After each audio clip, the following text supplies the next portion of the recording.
तो रिसेंटली मैंने गाय रिची की डायरेक्शन में बना द जेंटलमैन शो देखा और इस वीडियो में मैं आपको यही बताऊंगा कि आपको अपना टाइम इस शो पे देना चाहिए या नहीं, और साथ में एक और बात भी कि क्या इस शो का द जेंटलमैन मूवी से कोई कनेक्शन है। तो ये सारी चीजें मैं आपको इस वीडियो में बताऊंगा। पर इससे पहले हेलो गाइस, मैं हूं एमजेड और आप देख रहे हैं एमजेड सिनेफैलिक। और अब सबसे पहले आपको मैं बताऊं कि 2019 में एक मूवी आई थी द जेंटलमैन करके, उसमें एक एडी नाम का कैरेक्टर दिखाया गया था। तो ये वाला द जेंटलमैन नाम का शो भी उसी कैरेक्टर के ऊपर फोकस करता है। मतलब ये वाली सीरीज उस मूवी के लिए एक स्पिन ऑफ के तौर पे काम करती है जिसका उस मूवी से कोई भी कनेक्शन नहीं है। अगर आपने ये मूवी नहीं देखी तब भी आप इस शो की तरफ डायरेक्ट आ सकते हो। और अब मैं आपको स्टोरी का बताऊं तो हमारा जो मेन हीरो एडी है वो एक सोल्जर होता है, आर्मी सोल्जर। उसे इतला मिलती है कि उसके पापा अब अपनी जिंदगी की आखिरी स्टेज पे हैं, आके दीदार कर लो। फिर जब वो वहां पर जाता है उसे पता लगता है कि उसके पापा ने अपनी जिंदगी में कौन कौन से कांड किए हैं, कौन कौन से मसले हैं जो उसे अपनी बिजनेस स्ट्रेटेजी को सीधा करने के लिए काफी सारी प्रॉब्लम्स को भी सीधा करना पड़ेगा। मतलब कि ये वाला शो टोटली तौर पर क्राइम कैटेगरी के अंदर बना एक फैमिली बिजनेस की सिचुएशन को दिखाता है, जहां पे एक लड़के ने अपनी बिजनेस के खराब सिचुएशंस को सीधा करना होता है। और यहाँ पर ये एक और बात आगे खड़ी होती है, वो कहते हैं ना कि आप अपने मसलों को जितना सुलझाओगे उतने ही मसले बिगड़ेंगे। तो ये वाला फॉर्मूला भी शो के ऊपर अप्लाई होता है। यानी कि पहली एपिसोड में हमें जो प्रॉब्लम देखने को मिलती है कि एडी के भाई ने कुछ लोगों का कर्जा देना और उसकी जान के दुश्मन बने हैं। तो हमें लगता है पूरी सीरीज इसी प्रॉब्लम के अराउंड फॉलो करेगी, पर ऐसा बिल्कुल भी नहीं है। हर एपिसोड के अंदर एक अलग मसला देखने को मिलता है, एक अलग जर्नी देखने को मिलती है, जो कि आज आके लास्ट एपिसोड में एक साथ कनेक्ट होते हैं। और ये चीज इस सीरीज की सबसे बड़ी ब्यूटी है। यानी कि इस सीरीज में दिखाए जाने वाले हर एक एलिमेंट को इन्होंने बिल्कुल भी वेस्ट नहीं किया। ये इन सारी चीजों को बहुत मजबूती से लेके चले हैं, जो कि एट द एंड हमें एक बहुत प्यारा कनेक्शन भी प्रोवाइड करता है। और इसी चीज में चाहे बात हो सीरीज के मेन हीरो एडी की, उसके भाई फ्रेडी की, या हमारी सीरीज की क्यूट सी स्ट्रॉबेरी सुजन ग्लास और इसके साथ जॉन्स्टन विदाटी की। यानी कि हमें इस सीरीज में काफी सारी एंटरटेनमेंट देखने को मिलती है, हर कैरेक्टर की अपनी जर्नी देखने को मिलेगी। क्राइम जॉनरा को और ज्यादा हम लोग मिस्टीरियस वे में एक्सप्लोर कर पाएंगे। और सबसे बड़ी बात सीरीज का शानदार रॉयल डायरेक्शन, जो कि इस बात को भी बता देता है कि नेटफ्लिक्स अपनी प्रोडक्शन के मामले में बिल्कुल भी पीछे नहीं रहता। कि वाकई में यार आपको इस सीरीज देखते हुए एक ऐसी वाइब आएगी, आपको फील होगा कि नेटफ्लिक्स ने इस सीरीज के ऊपर पैसा फूका है। इन्होंने प्रोडक्शन की क्वालिटी को इंक्रीज किया है इन्होंने, जिसमें सबसे क्रेजी एलिमेंट मुझे लगा कि टोयोटा सुपरा को ये लोग सीरीज के अंदर ले आए हैं। और इससे बड़ा और क्या हो सकता है। यानी कि यार सीरीज का सेट डिजाइन, इसका डायरेक्शन, सीरीज का प्रोडक्शन, आपको पता लगता है देख के कि एक रॉयल वाइब आ रही है। और स्पेशली यार इस सीरीज के सारे एक्टर्स जिन्होंने अपने रोल को इतनी अच्छी तरह से निभाया है, अपने कैरेक्टर्स को इतनी जस्टिफिकेशन के साथ पोर्ट्रे किया है कि आपको देख के पता लगता है आप एक लेवल की, एक स्टैंडर्ड की सीरीज देख रहे हो। जिसका सारा क्रेडिट गाय रिची को जाता है, जो कि इस शो का डायरेक्टर है। और इस बंदे ने Sherlock Holmes, Aladdin, Wrath of Man, Operation Fortune, the Covenant, King Arthur, Snatch और काफी सारी मूवीज बनाई है। और इसी चीज से आप अंदाजा लगा लो कि आपको इस सीरीज में कितने लेवल की और स्टैंडर्ड की डायरेक्शन देखने को मिलेगी। और एक और चीज को भी मैं मेंशन करना चाहूंगा, वो है सीरीज का म्यूजिक। यानी कि भाई साहब कितना लेवल का म्यूजिक दिया है, जो कि हर आपको क्रेजी सिचुएशन के अंदर, क्रेजी एलिमेंट के अंदर बहुत जबरदस्त आपको फीलिंग प्रोवाइड करता है। जो कि इस बात को और क्लियरली हमारे आगे रख देता है कि सीरीज के डायरेक्टर ने कितनी जबरदस्त और कितनी रिस्पॉन्सिबिलिटी के साथ अपने काम को निभाया है, जो कि बिल्कुल भी आपको डिसअपॉइंट नहीं होने देता। कि ये बंदा इस सीरीज के हर एक छोटे से छोटे एलिमेंट को बहुत प्यारे तरीके से लेके चला है, सिवाय इस सीरीज की लेंथ के। और ये चीज इस सीरीज का कहीं ना कहीं नेगेटिव पॉइंट बन जाती है, जो कि आपको बोर करने लगती है। यानी कि यार इस सीरीज की लेंथ काफी ज्यादा है, जिससे आप कहीं ना कहीं बोर होते हो। स्पेशली अगर आप क्राइम जॉनरा के अंदर इतना ज्यादा इंटरेस्ट नहीं रखते, आपको बिजनेस पर्सपेक्टिव से मूवीज देखना नहीं अच्छा लगता, उस कंडीशन में तो मैं यही कहूंगा कि यार आप इस सीरीज को ना ही देखो तो अच्छा है। यानी कि अगर हम इस सीरीज की लेंथ को सेपरेट कर दें तो आप इसको बहुत इंजॉय करोगे। चाहो तो आप इसे फैमिली के साथ भी देख लो, कोई इतना इश्यू नहीं है।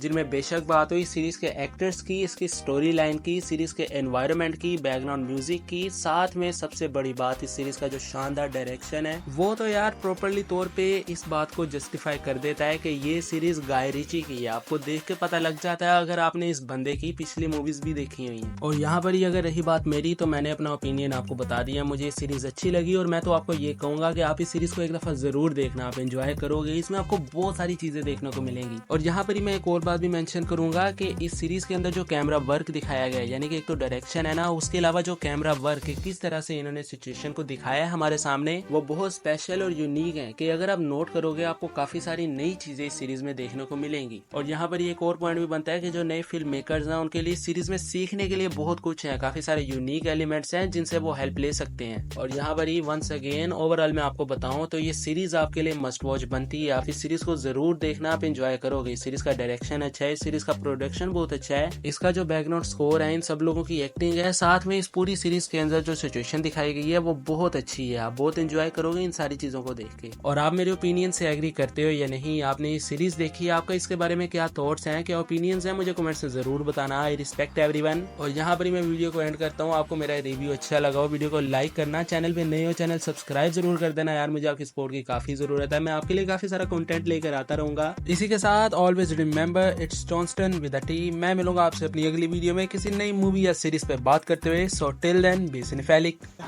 You don't know who I am. You think I'm scared of you?